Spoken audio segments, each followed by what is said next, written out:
Welcome to the intersection of technology, cybersecurity, and society. Welcome to ITSP Magazine. You're listening to a new episode of Stories from Space podcast, where your host, Matthew Williams, examines the history of human spaceflight, the breakthroughs that revolutionized our understanding of the universe and our place in it, and the brave individuals who work tirelessly to advance the frontiers of our understanding. Knowledge is power, now more than ever.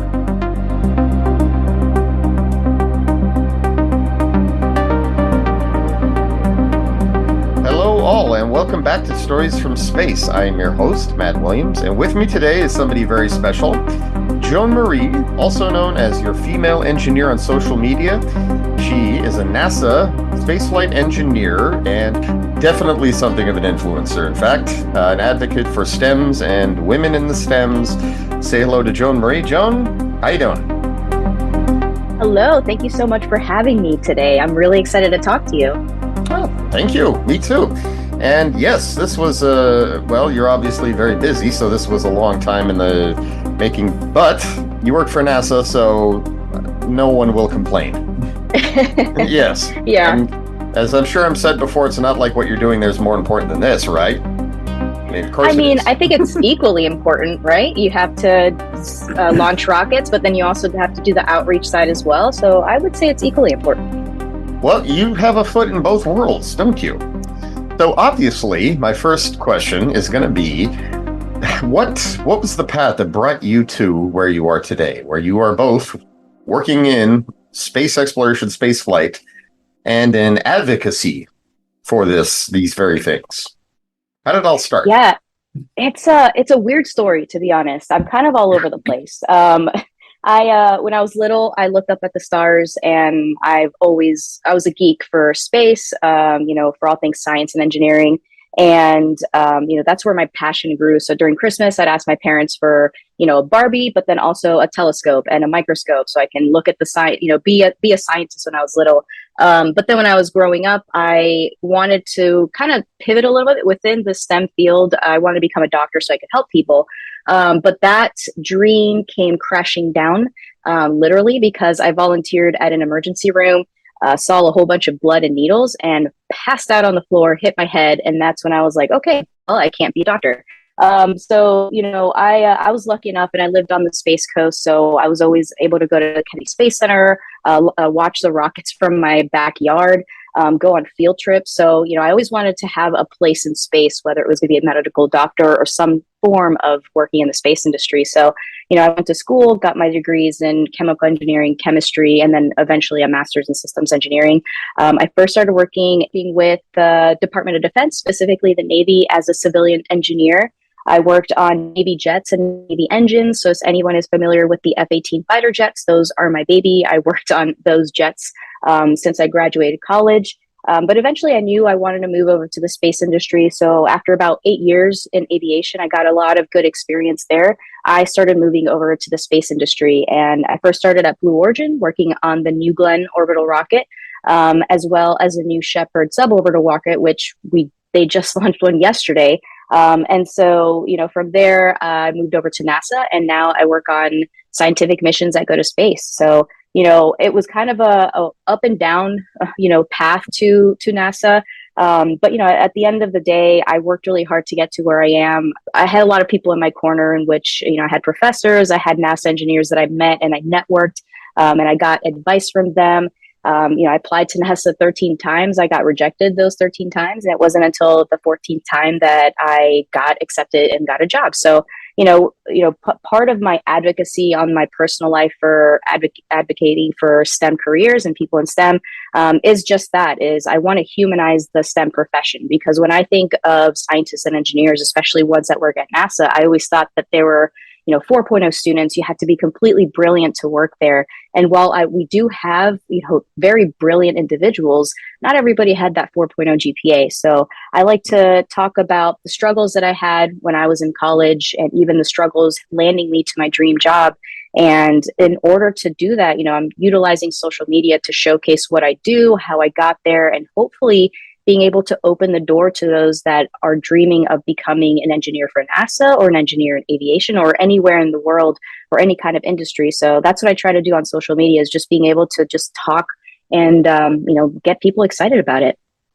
Yeah, and in fact, I can attest to to Joan's robust social media profile there. I especially love the where you combine performance and messaging there with music and to tackle a bunch of things. The first one the first one I can remember seeing was, it's like, oh boy, you just got your dream job, and then suddenly the music turns kind of scary, and it's like, oh dear, what if I make a mistake? And basically how to persevere and not let that anxiety ruin you. Yeah, exactly. That's the first one I recall. And of course, there's been several about just how women are perceived in the STEM fields, and how the kind of barriers, resistance that they have to deal with. And so naturally, I wanted to ask, this is something that you experienced, I would imagine, many times over. Yeah, absolutely. It's kind of difficult, and the whole social media TikTok reels started in 2020, and I'm actually a very shy individual. So doing these videos are something completely different for me. But I like the creative side of things, of being able to incorporate real life situations and putting them in a trendy song. So to grab people's attention and open that conversation. So one of the videos that I did was that it happened to me in real life. I was the lead project engineer of an air refueling investigation that I was a part of, and it was the first time that we were all meeting. So there was different contractors that I worked with. No one had any idea who was on the project, so I walked in as the only female in the room, and a male colleague, which again I had no idea who anybody was because we were being introduced, and they came up to me and asked me to take notes during the meeting.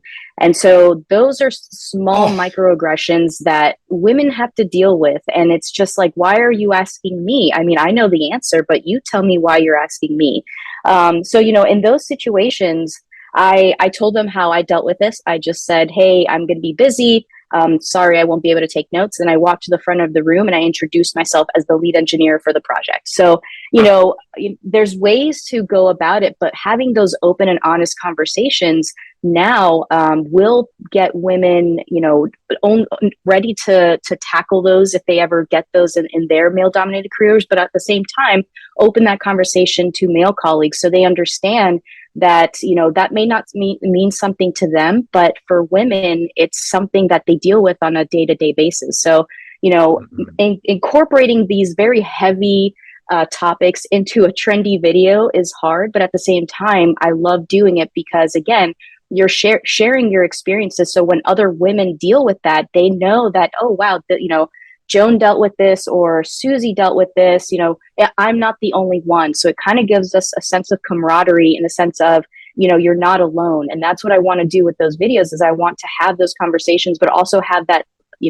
little support that I could, if it ever happens to any women in their fields. In fact, when you said you had some really awesome people in your corner, it's like that makes all the difference, doesn't it? Absolutely.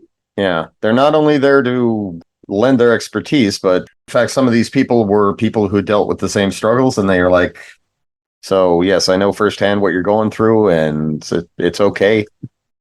Yeah, absolutely. Even if I don't, that's the beauty of social media, that even though I've never met the person in real life, we have this undeniable bond that we share, because we're in the same field, we're dealing with the same circumstances, and even though I'm not there to cheer you on or help you out, I'm there spiritually, through my social media. I'm there to help you in some way so that they don't feel alone. I know that you mentioned imposter syndrome, I think earlier. It's the same way, it's something that both male, women, non-gender conforming, everybody deals with imposter syndrome at some point in their lives. So, even though I'm a NASA engineer, it's not that I don't deal with that. And that's what I hope to do on social media, is just, again, have that unwavering support from across the aisle, from anywhere you are in the world. And that's what I love about social media, and being able to connect with different people. Actually, you had me at a loss right now, because while I don't recall saying imposter syndrome, that was my next question. Maybe Okay, I think you okay. said something about not feeling like you're good enough, and so that kind of Oh yeah, runs the yeah, imposter yeah. syndrome. Yep. Yeah, well, I absolutely wanted to bring that up because, of course, it's like how pervasive is that?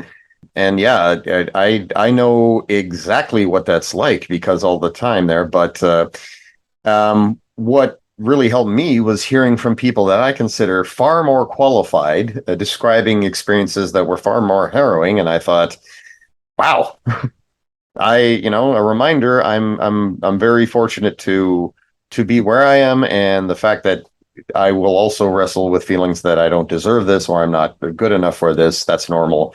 Because yes, you saying that was a shot of confidence, frankly. And Dr. Cyan Proctor said this in a video once. And I believe you're familiar with Dr. Cyan Proctor. Do you Love know her? Dr. Cyan Proctor. Yeah. Yes, Have you absolutely. met her? Have you met I her? have. Yes, I Oh, have. yes. Well, yeah, and she made a video describing that, and I thought, oh my God, I'm cured. But yeah, and many others. In fact, there were a bunch of stories I heard about this. It's amazing how many people in the STEM fields and who are so renowned and respected confess to having that problem.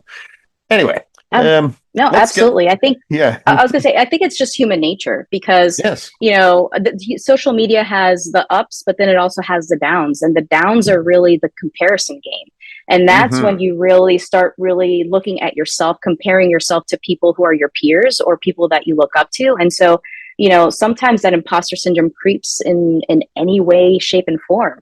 And it happens to everybody at any point in time. And so I think it's really important to talk about these things because again, you're humanizing not only the STEM field, but you're just humanizing just the whole imposter syndrome in general. So everybody can feel that they are not the only ones dealing with this as on their own. So I usually mm-hmm, quote my personal story of applying to NASA 13 times and then getting mm-hmm. rejected those 13 times. I could have quit at any point.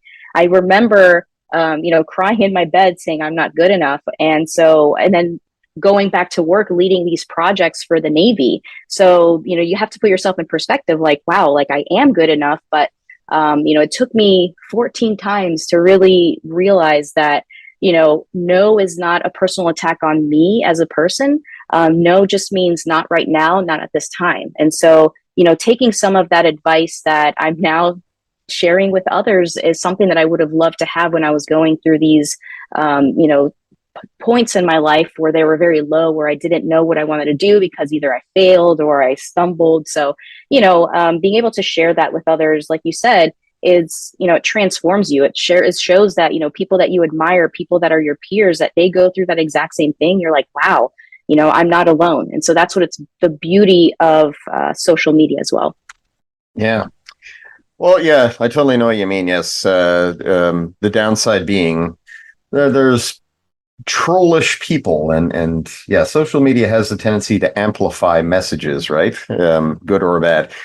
And is that's actually another question I was wondering about there. So I, for one, I've seen your comment boards there, and they are filled with people who just love what you do and who are filled and inspired. But yeah, do you also get your share of detractors and people disrespecting you? And how often would you say they are guilty of mansplaining or so forth? Yeah, I mean, it happens daily.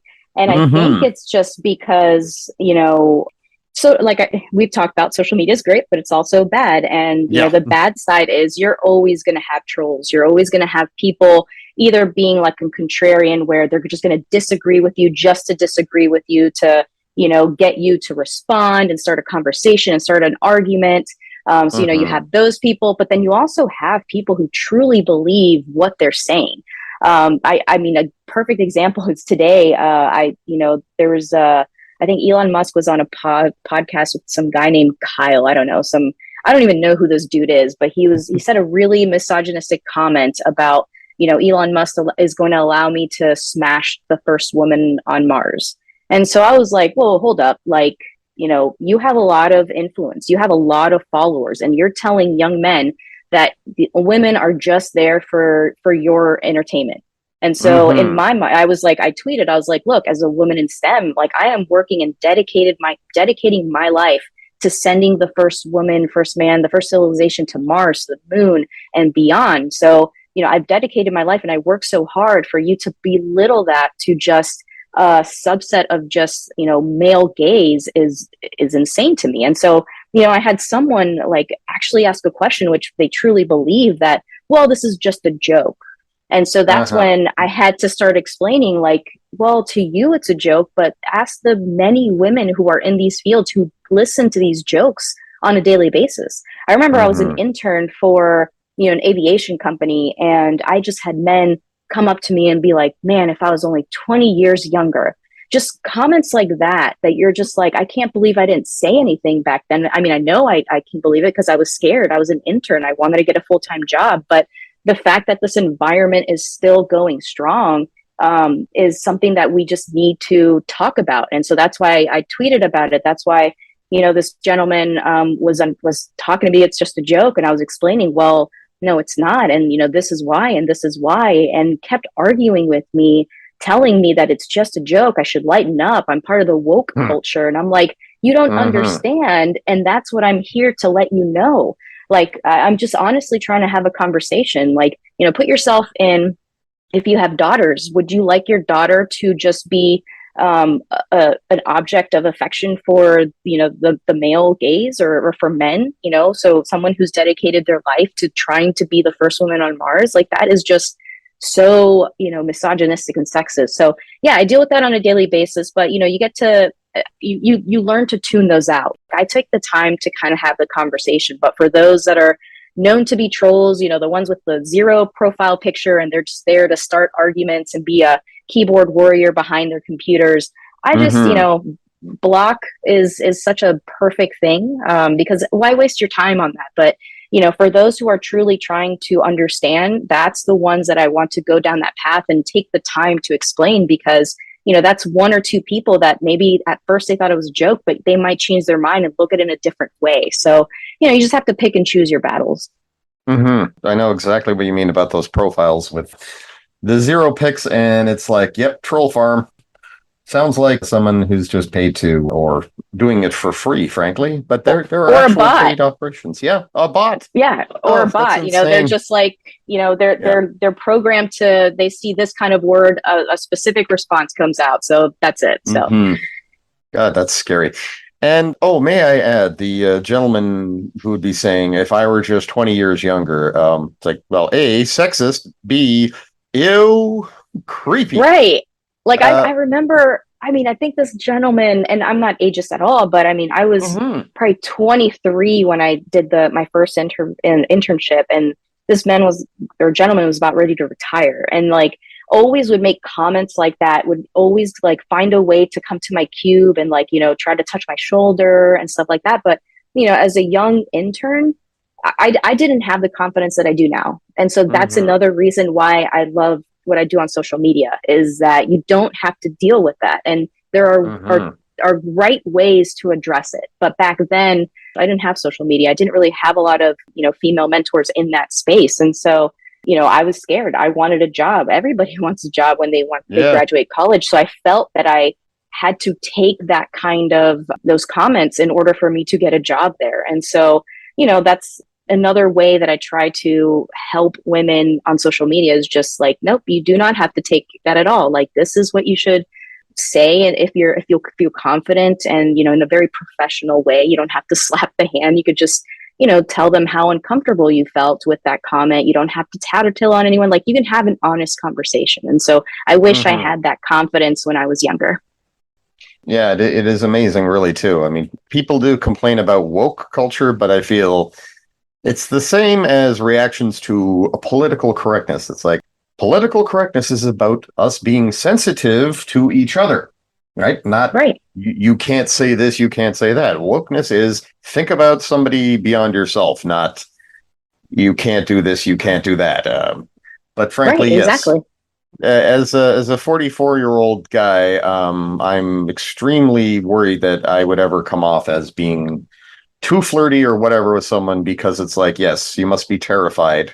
But, honestly, like the fact that you even bring that up makes you're not, because the fact that you're conscious about it and you're thinking about what you say, you definitely won't come off that way. And so, yeah. I'd like to think so, but it's something I get paranoid about because I've seen it. And it was quite frightening. And I wasn't even on the receiving end. Now, of course, I invite you to do some bragging here for us. The missions you were involved in, I certainly started following you in time to know about your involvement with the DART mission, but I've since learned that you are contributing. You're working with Europa Clipper and Dragonfly? I am, yes. And goes you. Oh my.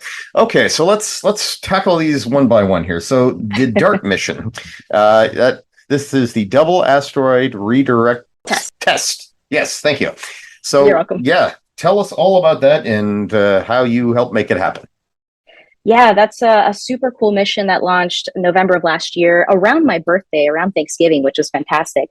So the intent of that is our team launched a spacecraft, like you mentioned, Double Asteroid Redirection Test. And the intent of that spacecraft is to collide with an asteroid, which is about to collide, actually, September 26th. So it was about 10 months away. And so what we're trying to test is planetary defense. And so the intent of the mission is to crash into the asteroid and redirect its current orbit. You don't normally, disclaimer, I usually have to say it's far enough away that if it fails or it's successful, it will not impact us at all. It's not headed our way. That is why we chose that system. And so it's a really cool mission just because, we've seen movies like Armageddon and Don't Look Up on Netflix, and each one ends with an asteroid headed our way. I'm not going to tell the spoiler for each one, but, that's a real issue. And so, there's different things that are out in space. We tag asteroids and comets and meteors, but, there's obviously some that we may miss. So, we want to make sure that we have some kind of defense if there's ever one headed our way. So, as I mentioned, we launched it last year. I was the integration engineer. And so what that is I help put the spacecraft on top of the rocket. So we placed it on something that we called the payload adapter. And that payload adapter is what integrates it into the fairing, which is the very top of the rocket that opens up when it gets to orbit. And then that payload adapter ejects that spacecraft once it gets to its orbital trajectory, once it gets to the point where it has to. There's pyros that are on this adapter. It fires, and then the spacecraft is then headed into space towards where the direction, in this case, it's the asteroids. And so, my team tests the payload adapter to make sure that it separates correctly. We ensure that, there's so many different things that go against rockets, gravity, dynamic environments. There's so many things.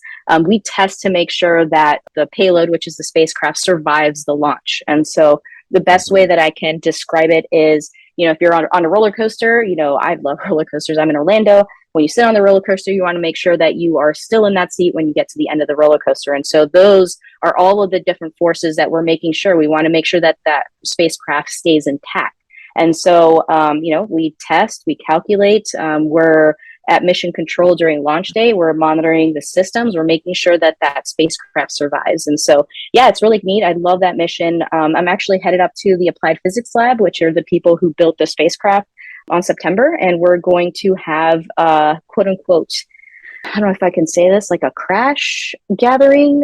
So we're going to be there when there's a CubeSat that deploys prior to it crashing into the spacecraft, and that's going to be collecting video and photographs. And so obviously it's going to take some time to get to the APL facility, but we're going to be able to watch it, quote unquote, real time together as a team because, we helped launch it and now we're going to see it crash into the asteroid. And that's, I can only imagine, right? To see a mission you worked on launch, exciting. To see it do its thing. Oh, it blows my mind. Yeah. And well, speaking of that, so that is an asteroid defense or an Earth defense mission there. Encourage everyone to look it up. And it's like we're developing these things because our early warning systems, though they are getting better and better, right? One of these days, a potentially hazardous asteroid may just get close enough that we're like, oh, we can't say for certain it's not going to hit us. And right. Yeah, be nice to have some countermeasures. Exactly. Yeah. And yeah, and if you can hit it in advance out in space, that's great. Change its trajectory. And now, We don't have to send Bruce Willis up there with his team of misfits to put a nuclear bomb in there. So that's plan yeah, B, but we just need to yeah. make sure that plan A works. Thank God, yes. And why they didn't just train the astronauts to run the drill? That never really made sense, did it? So yeah, okay. So now, as for the other missions previously mentioned, now these are astrobiology missions, aren't they? Europa Yeah, Clipper these and are Dragonfly. Yeah, these Yeah. are pretty exciting. They haven't launched yet. The Europa Clipper, we contracted already SpaceX, so that's out in the open. So we're currently working with SpaceX. It's going to launch on a Falcon Heavy in 2024.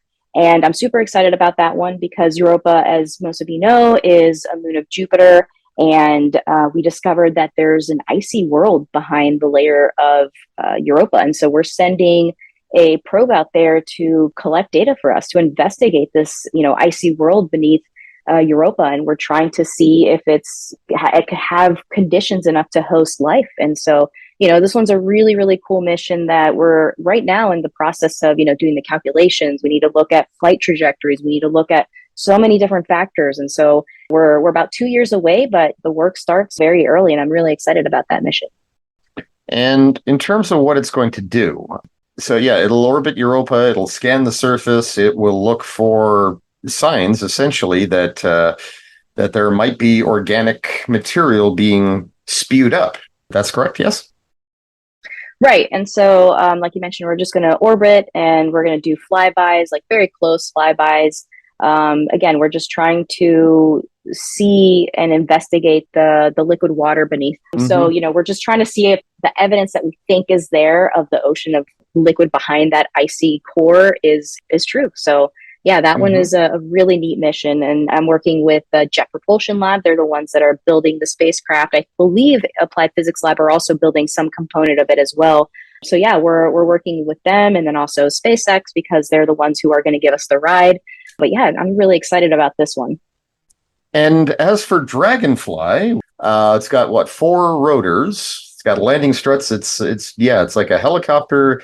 And in appearance, it does look a bit like a dragonfly, right? It does. That's why it was named exactly that. That's why it was named Dragonfly. Yeah, and behaves as such because, of course, yes, it can fly and it can land a light on things, and that. Now that mission is particularly ambitious, isn't it? Because it's got like a nuclear reactor. It's going to be able to take samples from the surface, from the lakes, from the air, and just run for years. When is that launch? That one, we still haven't even awarded a rocket yet. So that one is looking to launch in 2026 and arrive in Titan in 2034. Yes. Bit of a wait there, but that's what you get when you're going to the outer solar system. Yes, that's what you get when you have these really cool planetary missions. Mm-hmm. And yeah, I can't wait to hear the results back from either of them, quite frankly. Now, more recently, and you're gonna have to remind me of the name again, my slipshod mind here. You were selected for an astronaut mission. I was selected, for the first commercial astronaut training program for Uplift Aerospace. And the subset of the program is called Space Plus. And so it was an NFT-based competition where they bought one seat on a Blue Origin flight. And it was kind of easy to apply, really. I'm a math person. And so when I saw there was only about 2,000 of these NFTs, and guessing that maybe 80% of people will apply to become this astronaut, I was like, my odds are amazing. So I bought this NFT. I applied through an essay. I did a video response as well, talking about myself, talking about like what I want to do. And so they picked 5 finalists. And from then, the competition kind of shifted a little bit. So they loved all of us so much that the community couldn't even pick one person, just because they were just like, you all are all fantastic. And so Uplift Aerospace decided to kind of shift a little bit and decided to take all of us. And now we're all training to become the first commercial astronaut program for Uplift Aerospace. So we're going to be doing 0G training, analog astronaut, space flight training. And eventually we're all training for a future space flight. And so I can't tell you more about the back end of that, but I just know that there's a lot of stuff that's exciting that I cannot wait till I can announce it. Oh, yeah. Well, things are in motion, and also a lot hasn't been decided yet, too. So, and then there's always those issues of you can't announce anything until all the lawyers clear it there. But exactly. Yes, yeah. However, there is information through Uplift Aerospace, and I'm actually looking at their website right now, and there you are. And a bunch of people who, well, I don't know yet, but I'm sure I'll be happy to meet them someday, or talk to them someday, I should say. I don't meet these people often. Yeah, well, that promises to be a very, very cool thing. And so you'll be going up on a New Shepard flight when this is all said and done. That I believe is public domain knowledge. Correct. And so we're all training to do a future space flight. The company will be announcing it once we get close. But for now, we're just working very close with Uplift Aerospace, and we're helping them. You know, the really cool thing is they're working with us, we're working with them, and we are putting together a training plan. So it includes the Zero G flight with the Zero G company. I believe we're doing a Space Kind program with Loretta Whiteside, who was the co-founder of Yuri's Night.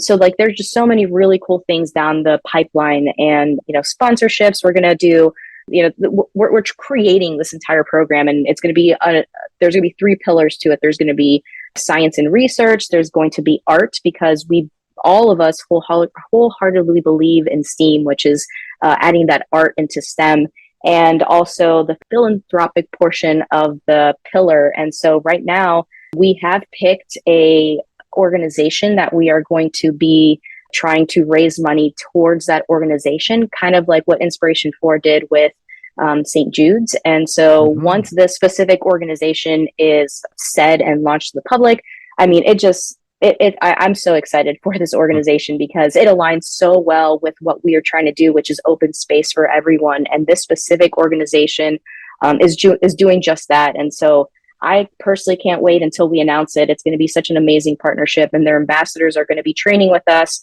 And there's just so many really cool things that are coming up. And man, I'm hoping they start announcing some of this soon, because I can't keep this to myself. Oh God, yeah.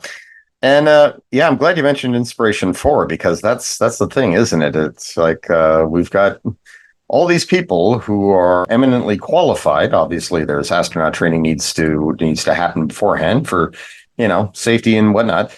But yeah, they're civilians, and then they become commercial astronauts, and it's like, I can't imagine how awesome that must feel to become one of those, because it's like, from where I'm standing, the very fact that commercial astronauts are becoming a thing, and in greater and greater numbers, is very exciting.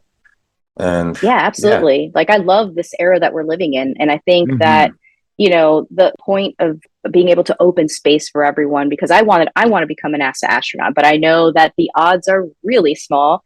Going against, you know, people who are fighter jet pilots, are, you know, doctors and medical doctors and PhDs. And so, you know, I know that the competition is very fierce. And so being able to go a different route to allow people to experience that overview effect, to be able to look at how tiny, you know, going back to what we were talking about earlier, is, you know, the trolls and the arguments and the imposter syndrome, like how tiny that must feel once you are up in space, because we're just little dots on this planet. You know, we need to be humans towards each other. We need to be nice. We need to be kind. And so being able to kind of take a step back and just really put yourself in, just, you know, just looking at our beautiful planet where everyone is down there. It doesn't matter where you live. It doesn't matter your religion. It doesn't matter your sex. It doesn't matter anything, because we're just humans at the end of the day. And so being able to open that up and so other people can experience that, I'm just so glad that we live in this era. Yes. And I'm glad you said the overview effect too. I kind of think there ought to be like a game, and anytime somebody says it, demonstrating that you know, it's catching on in such a drinking game seems a little crass, but well, you know, something like that. Yeah. Take a shot of Gatorade. I don't know, or your choice of drink. Or Tang. That seems appropriate. Tang, yes. Or Sunny D, if we're going to bring it back to the old days, right? Yeah. Well, yeah. Well, that sounds absolutely wonderful. Now, of course, I have to ask about right now, you've been in very serious work mode, hence why it's hard to schedule this talk. But yeah, right now it's all about getting the SLS out and trying to get this ready for launch.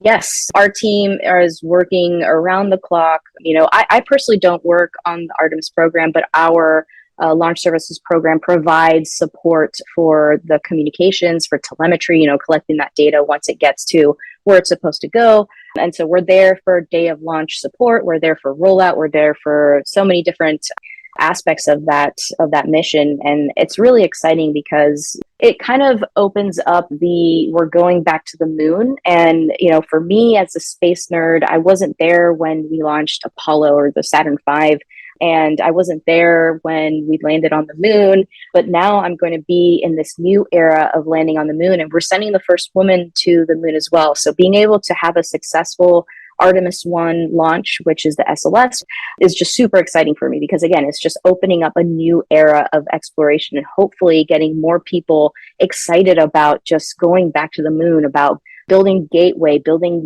hopefully a moon presence, and then from there piggybacking and starting to go to Mars. So I'm just super excited being able to be a part of it at all. And like you said, I'm really sorry for the scheduling. Oh, This no, is what no. happens. This is what happens when you work launch stuff or just rockets in general. Is just you work kind of like a doctor. I joke that I passed out at the medical, at the ER room when I wanted to become a doctor, but now I'm working around the clock on call as sort of a engineer on at NASA. So I'm sort of having that schedule. I don't know, but yeah, I'm so excited to be able to see that launch. It's going to be amazing. Oh God, yeah. And I've been testing out this slogan for a while, and pretty sure I got it from somewhere, but it's one of those things that's like, where did I hear that? Where did this quote come from? The slogan for Artemis: "We're going back to the moon, and this time we intend to stay." Yeah, I like that. I'm hoping that's the case. Yes, I know. I mean, yeah, there's been a lot of a bit of uncertainty in the last few years, hasn't there? Or at least that was my impression, just based on the shakeups and whatnot. So Yeah, it obviously, just kind yeah. of sucks. It kind of sucks when I don't know if you watch the show For All Mankind. I love that show on Oh, Apple TV. And so it's that is sort of an alternative universe where, Russia beats us to the moon. So they're the first ones to get to the moon. But that's sort of like the first episode. Then you have 3 seasons of just, having this alternative universe where NASA has full funding and never gets shut down. So like anybody who watches the show, it's really cool because we have a presence on the moon. I believe this third season we're headed to Mars. I haven't watched the full season, but it would have been really cool to be able to get the funding and never shut down. But even though, NASA is beholden to politics and just changing administrations, with like 0.3, 0.4% of the overall budget, we've been able to go to Mars. We're going to Titan. We're going, Voyager's in interstellar space right now. We have GPS on our phones. We have satellites, satellite TV, like all this amazing stuff with a fraction of the budget. So it would have been really cool to be able to see what NASA could have done if, we didn't have to get shut down and deal with budgetary stuff. But the quote is, I'm hoping that's what happens. Is I hope that we stay there. This era is a little bit different than past ones because now we have commercial industry. We have SpaceX, we have Blue Origin, we have Relativity, we have all of these amazing companies that I think are keeping the budget for NASA because we have to work with these companies. So I'm hoping that quote is real, that we're there to stay. And I think private industry is helping with that. And frankly, let's get to Mars from there. That's what's supposed to be happening. And oh I'm yeah. hoping. Yeah, in fact, it would be really, really nice to see the exploration and commercialization too. Obviously, with the right to with the Outer Space Treaty at the core of it all, rather than Wild West free for all. Yeah, so that the commercialization follows, and oh, can you imagine lunar tourism? Ah, I know. Yeah. I mean, just thinking about I think Blue Origin has Orbital Reef, and you have Sierra Hmm. Space. They just announced that they're going to be announcing their astronaut corps, like qualifications for them, so they can go on Dream Chaser. And so, that is just super exciting, especially for nerds like me who want to go to space and stay there. I'll be a plumber. I'll be a welder. I will be whatever they want. Because Yep. I mean, to be honest, I think plumbing, being a plumber would be more difficult job than like an engineer because of just the mechanics of it all. Oh So yeah. I will do anything to be able to live in space for like a week or 2 weeks or a month. I don't care. I'll be up there for as long as you want me to. I totally hear that. Yeah. And make sure the space station is rotating or not. I don't care. Right. I'll come back after, a few weeks instead of staying up there for years. But if it's rotating, Yeah. yeah. Oh yeah, that would be hard to say goodbye to. Oh Yep. yeah. Yep. Well, tell you something, Joan. Thank you so much for coming on. And I would like to close things. I'd say if you have been very good at messaging, right, the younger generation, the next generation of people aspiring for the STEMs, not just young girls, but everyone. If you could give them any words of advice right now, what would they be? Honestly, my favorite quote is failure is not the opposite of success. It is part of every success story. So everybody stumbles, everybody fails at one point and they get stepped back, but it's how you pick yourself back up and how you learn from that experience and how you keep on persevering is how you will end up where you want to end up. So that is my favorite quote that I love to tell everybody because failure is just a way for you to learn and grow. So that's what I would say. Keep on going. Don't ever think that you're not good enough because you are, and just keep on persevering. Wow. Okay. I hope someone recorded that. I couldn't repeat it verbatim, but I definitely got, yeah. And of course, I've been wanting to say, as someone who went through the application process 14 times to NASA, never give up is not just the old cliche. This is coming from someone who really, truly understands that. So when they talk, kids, you listen. Okay. Well, thank you so much for coming on, and I hope to have you back. I would love to talk more about the Artemis 1 mission when, knock on wood, it successfully launches. Absolutely. Yeah, because I can't. That too. That is going to be such an amazing event. Are you excited? I am so excited. So, thank you for tuning in. I'm Matt Williams. This has been Stories from Space. Tune in next time.